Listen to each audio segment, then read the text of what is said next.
Oh, wait, what's that? The theme song is here, the movie reviews are in, and three legends with lighter fare. Let's start going in style. All right, a trio of pensioners get an early start on retirement by robbing the very bank that swindled them out of their savings. Morgan Freeman, Michael Caine, and Alan Arkin. This is directed by Zach Braff, actually, and a remake of a 1979 film that featured George Burns. Have a look. I don't know what's going on in the world anymore. I have nothing to say for myself. Look what you did to Cindy. Now she's looking like a Colombian drug mule.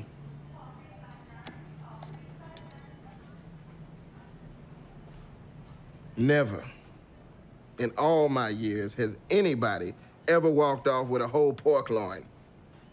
What would your mama say? Go big or go home. Had to be the brother.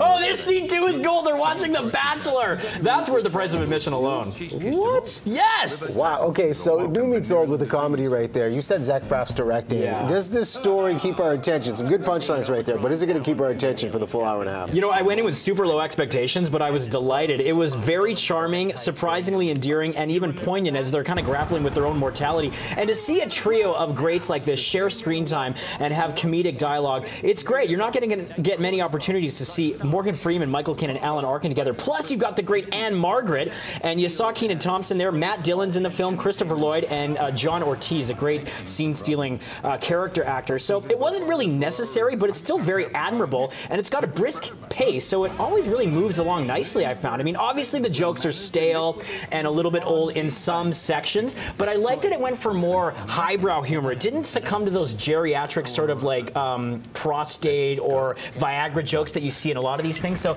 it's kind of like Grumpy Old Men Light, however, done with a little bit of flair and flourish, kept my attention the whole time. So much better than Las Vegas that came out, what, a couple years ago, I think now. Much better than that train wreck. Okay, how many hammers? I can recommend this one. I'm going to go 3 out of 5. Oh. Yeah. Big fan of Kenan Thompson, too. He's great. Maybe we'll check that out. The Smurfs are back. The Lost Village. Okay, you may remember two movies that were of the Smurfs ilk that had Neil Patrick Harris. There was like a live-action cartoon hybrid from a couple of years ago. This is a fully rebooted animated film, and basically Smurfette finds a mysterious map that leads her to a village, and it's really an empowering story about the lone female character. However, they update it, give it a modern twist to expand the realm of the Smurfs, to introduce more female characters, which I think is very admirable as well. But the main focus is Smurfette, hefty, brainy, and clumsy, and Gargamel, of course, close behind the iconic villain. He's voiced by Rainn Wilson.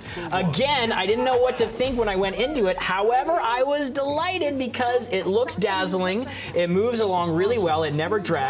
Obviously, the jokes are aimed squarely at kids, so you have to sort of take that with a grain of salt. But I thought it benefited from some strong vocal talents, and as I mentioned, they did a good job of updating the story, and I'm interested to see where they take this. And when they go into the Forbidden Forest, it did have shades of Trolls from last year, but there were some wildly imaginative scenes, and they were all rendered beautifully. I didn't see it in 3D, so I can't really speak to that one, but I would say it stands alone with just the standard 2D version as well. So you know what? It's got the inane pop songs and the childish gags. The script is very serviceable, however, held my attention, and it was just always gorgeous to look at. Well, well, well. Yeah, I know. Feeling generous on a Friday, 3 out of 5. Okay. 3s across the board. We'll see how they fare at the box office.